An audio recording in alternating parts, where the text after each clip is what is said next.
Hi, this is some information on how to find a topic for your argument paragraph or your argument essay. As you click on the folder for the argument paragraph or the argument essay, both of them have some of the same information under how to find a good topic.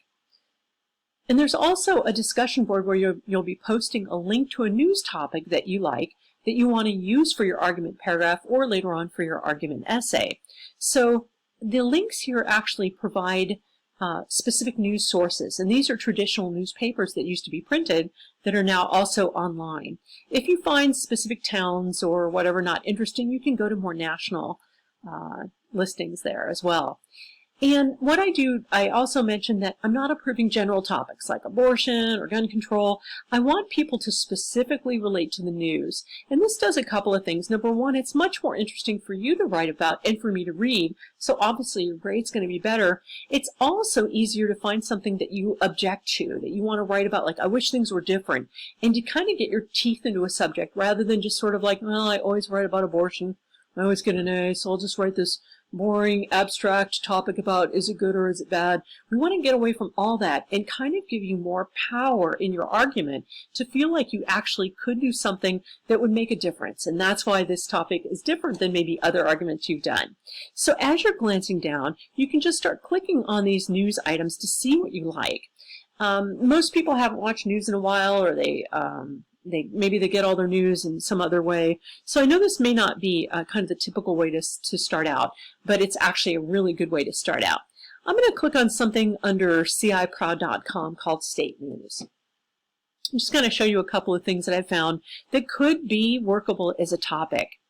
And come on, ciproud.com. It's going to be really slow here. Okay, there it goes.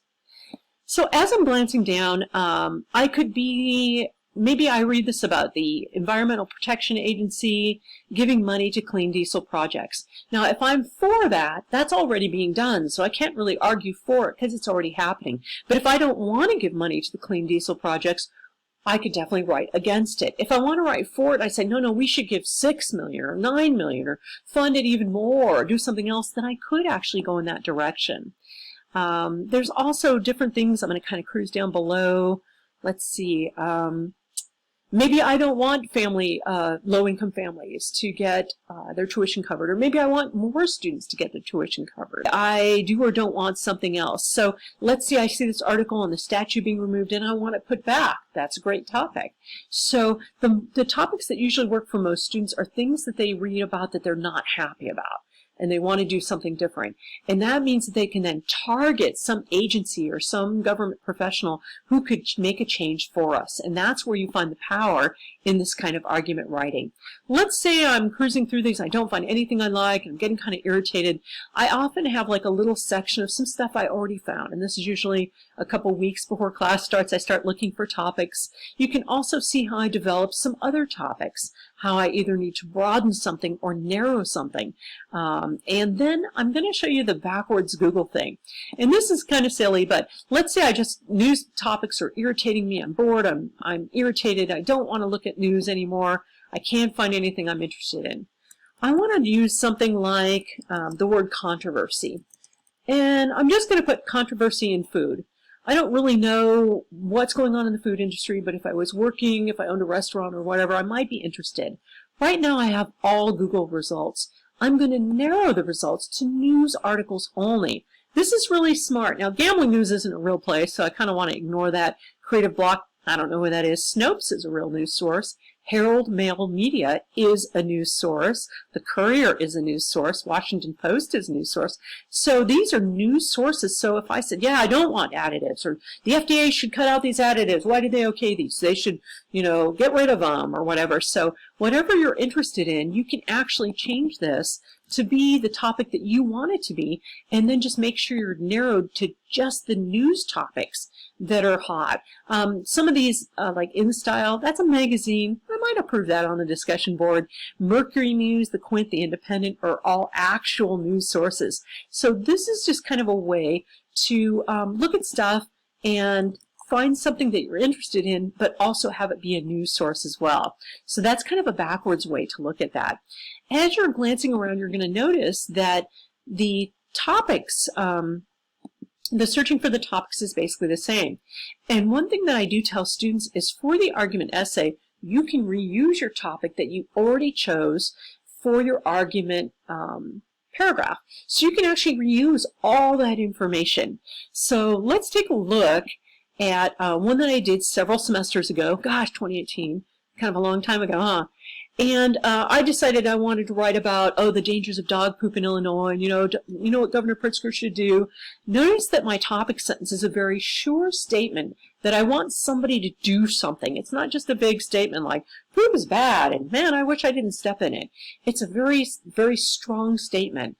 I also have 3 really clear reasons. One reason is that blah, blah, blah, waterways. Another reason is that animals get sick and blah, blah, blah. The most important reason, or the one I put last, is the one about children dying. So that's the last one. All of these can be reused. In fact, the quotes I have here, all of the sources that I have can be reused. There's one source I don't like in here. They say the last name is Wise, but when I go down to the bottom, there's something kind of weird about this person's name. Their name is Pet Wise. I don't think that's a real person. So I would probably go back and check that. But this one's from the database. So always remember that one of your sources needs to be from the database. In the paragraph, it was one of 3 sources. And I gave some people a pass for that. If they couldn't find one, often their tutor emailed me, hey, we looked for like 20 minutes. We couldn't find anything. I said, okay, that's fine. But for the essay, I'm going to stick to one of them needs to be from the database. So let's say I want to reuse this topic for my essay. The first thing I'm going to do is just remind myself, Sherry, write an introduction here. So I'm just kind of making myself a note. My topic sentence is now going to become my thesis statement. So I'm going to have to write myself an introduction, and it should be probably maybe 6 or 7 sentences long. And then I'll have this sentence at the bottom of my introduction here. Here's my first topic sentence. And I've already got 1 quote in there. Now, a full body paragraph probably should have 2 to 3 short quotes. I don't want to have big chunks of quotes. So I want to be really careful that I'm kind of dispersing them, kind of, moving them throughout the paragraph so they don't feel like they're in a big chunk. I also don't want a really big long quote. I want to have 2 to 3 shorter quotes so that I'm showing that many people agree with me. Not just one person agrees with me about this reason, more than one person, 2 or 3 people or agencies agree with me, and here's their quote to prove it. I also want to make sure I'm writing in between the quotes, so I'm kind of explaining them and setting them up. So I'm going to make a note to myself, Sherry, add probably 1 to 2 more short quotes and more explanation around those quotes, then end on a closing sentence. So a closing sentence in an essay is quite a bit different than a closing sentence in a paragraph. In a paragraph, you only had 1 little sentence to try to end the whole thing. So that sentence had to do a lot of work. It had to repeat part of the topic sentence and add sort of a bigger idea, so it had weight to it. When we're actually doing an essay, these closing sentences just need to sort of be a restatement of the topic sentence. It doesn't need to add that big old idea. That's going to go down below in my conclusion. So I'm going to keep in mind that my topic sentence here just needs to be reworded. It should probably be longer than my topic sentence, but be reworded. It doesn't have to include that big idea, though. It just needs to be longer than this topic sentence and sort of repeat some of that stuff so people remember it. So just remember those closing sentences for each of these body paragraphs is going to have a lot less stress on you. I'm going to go down here and kind of see, and notice I'm making a paragraph break, and I'm just going to remind myself, hey, Sherry, you're reusing this topic from your paragraph, but don't forget, you've got to put in at least 1, if not 2, short quotes. Now, you can use 3 different sources or 6 different sources. It's up to you. So I'm leaving that up to you. Only 1 of them needs to be from the database. For me, though, I probably won't find enough quotes in this article about domestic pets. I'll probably need to go search somewhere else. So I'm going to kind of cruise down to my last reason about kids dying, and then I'm going to move this, what used to be my closing sentence, and use it to kind of start off my conclusion. So right now, I've got 3 body paragraphs that are unfinished. I haven't written an introduction yet. I do have a good topic sentence that is now called a thesis statement. So I'm just going to label it here. You know, obviously you're not going to label all your stuff. You'll have anything in capital letters. I'm just doing to show you what I'm doing or what I'm thinking to remind myself of what to do later. It's not going to stay in there. It's just for there for right now. So that topic sentence that I used to have for my paragraph is now called a thesis statement.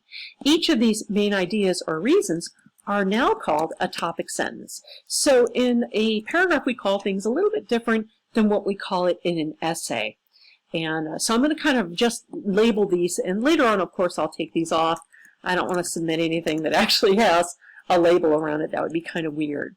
And when you're getting to this essay, if you find that you hated your paragraph topic, you don't ever want to see it again, that's fine. Just get rid of it. Find something new to write about. We respect your choices here. And you'll also have the chance to actually put that into a discussion board and get approval. So if you've already written about it for a paragraph, you know, just launch into it. I already said it was great. I already said just keep going. That's fine. Just keep writing on it. That's what we want you to do. Now, in this last paragraph, we know it's a conclusion. So what I want to do, I want to stay away from phrases like in conclusion. It's way too obvious for a college-level paper. I know the 5-paragraph structure is pretty traditional, but we want to stay away from that really obvious statement. What I do want to do in this conclusion paragraph, I want to actually, let's see, I want to add 1 to 2 sentences summarizing body paragraph. Oop. I always mistype when I'm recording myself. When I actually want to do a bunch of this. So I want to remind myself to do that. I also want to write 1 or 2 sentences summarizing body paragraph 2, and then add 1 or 2 sentences to summarize body paragraph 3. Then add 2 to 3 sentences which hint at deeper meaning. In conclusion, never put quotes or new info here. So I'm kind of reminding myself of what to do when I write a conclusion. Just kind of put my name so I remember I'm writing myself a note what to do there.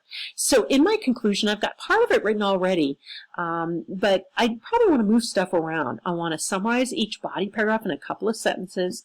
I want to hint at that deeper meaning. Then I kind of want to get out of there. So I've probably I'm up to about 514 words already, and this is just with some reminders in there. It looks like I've got room to put in quotes and to write more. One of the things that students in previous semesters have told me is it's hard to write around this information if it's already written in there.